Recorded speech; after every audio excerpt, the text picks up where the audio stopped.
Sebelum nonton video ini, jangan lupa tekan tombol subscribe dan lonceng notifikasi agar kamu dapat video update lainnya. Bismillahirrahmanirrahim. Assalamualaikum warahmatullahi wabarakatuh. Apa kabar mahasiswa sekalian? Mudah-mudahan hari ini semuanya dalam keadaan sehat walafiat dan senantiasa diberi kesehatan, dilancarkan rezekinya. Bagi Anda yang masih stay di Bandung ya, saya harapkan semuanya dalam keadaan sehat. Meskipun belum diperbolehkan untuk pulang ke rumah, tapi mudah-mudahan semuanya dalam keadaan sehat.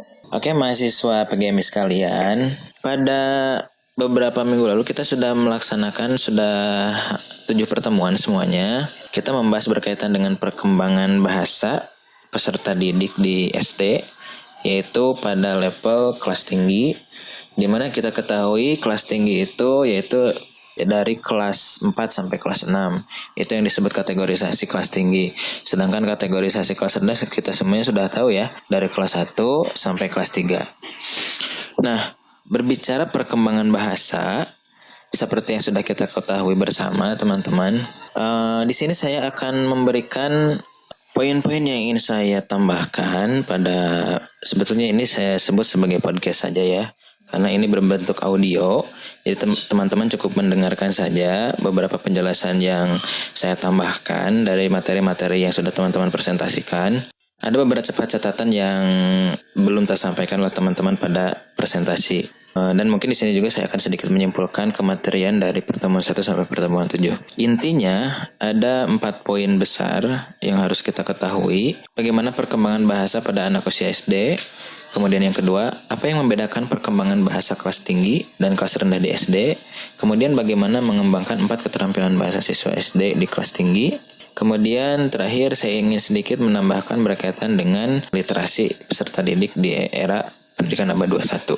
Berbicara perkembangan bahasa pada anak usia SD, seperti yang kita ketahui, bahwa ketika kita ingin melihat perkembangan bahasa dalam hal ini, maka kita berbicara teori perkembangan kognitif. Jadi Jean Piaget dengan teori perkembangan bahasa dari Chomsky itu memiliki keterkaitan.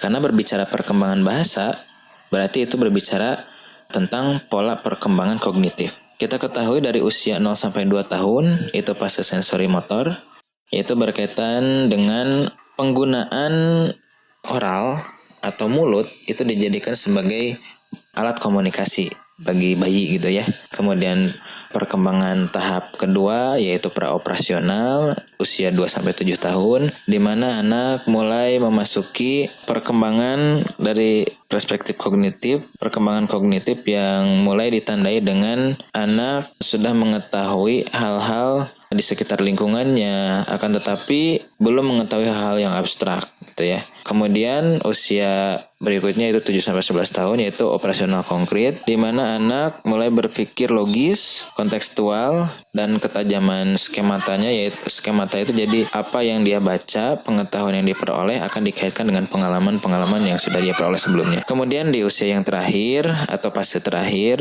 dalam perkembangan teori kognitif itu ada usia 11 sampai 15 tahun yaitu operasional formal, di mana anak usia SMP sampai SMA sampai usia berikutnya itu sudah bisa membedakan hal-hal yang abstrak.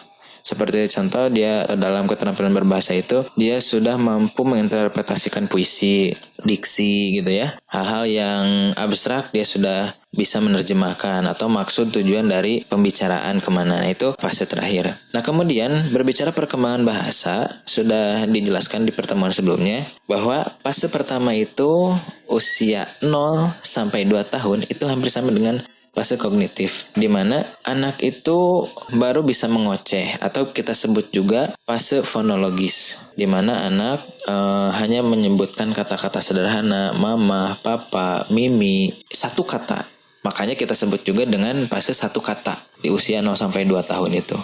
Kemudian masuk ke fase berikutnya usia 2 sampai 7 tahun yaitu fase sintaksis atau fase sintaktik. Anak mulai menunjukkan kesadaran gramatis berbicara menggunakan kalimat. Jika pada fase usia 2 tahun menuju ke usia 7 tahun atau balita, kadang anak itu masih menyusun kata-kata, masih meraba-raba. Contoh misalkan, adek mau kemana? Sekolah. Hanya menyampaikan satu kata. Atau aku ke sekolah, ya. 2 kata atau sampai 3 kata. Itu kemampuan sederhana di fase balita. Nah, masuk ke usia prasekolah atau usia PAUD atau SD, dia sudah mulai atau sudah mampu menyusun kata-kata. Aku mau sekolah, aku mau makan. Nah, seperti itu ya.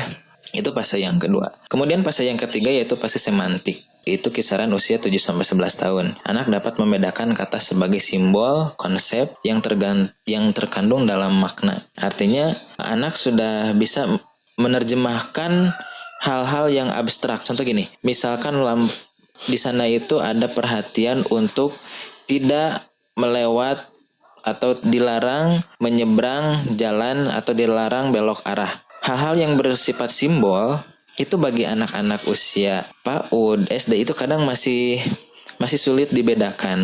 Artinya mereka harus dengan bahasa yang utuh, bahasa yang sempurna. Dilarang belok atau dilarang masuk ke area ini. Misalkan biasanya kan rambu-rambu lalu lintas itu dengan simbol. Nah, anak-anak di fase prasekolah itu belum memahami atau belum mengenal bahasa-bahasa simbol. Sehingga ini sangat keterkaitan atau sangat relevan dengan fase perkembangan kognitif juga. Jadi usia 7-11 tahun itu anak sudah mulai memiliki kemampuan abstrak gitu ya. Jadi, oh ini simbol. Meskipun tidak menggunakan kalimat yang lengkap, tapi anak sudah paham gitu. Nah, fase 11 sampai usia dewasa sampai 15 sampai 20 tahun ke sana itu fase pragmatik, yaitu pemakaian bahasa sesuai dengan konteks atau maksud pembicaraan ya. Jadi artinya dia sudah paham diksi, sudah paham jika disindir, jika ada peribahasa-peribahasa. Nah, itu biasanya meskipun usia SD sudah bisa, namun masih kalimat peribahasa yang sederhana gitu ya. Nah, kalau usia 11 tahun ke atas itu fase pragmatik ini sudah betul-betul menguasai. Misalkan membaca koran dengan diksi tertentu, dia sudah tahu, oh maksudnya ini kemana arah bacaannya atau arah komunikasinya kemana. Nah, itu sudah diketahui. Nah, itu fase perkembangan bahasa ya.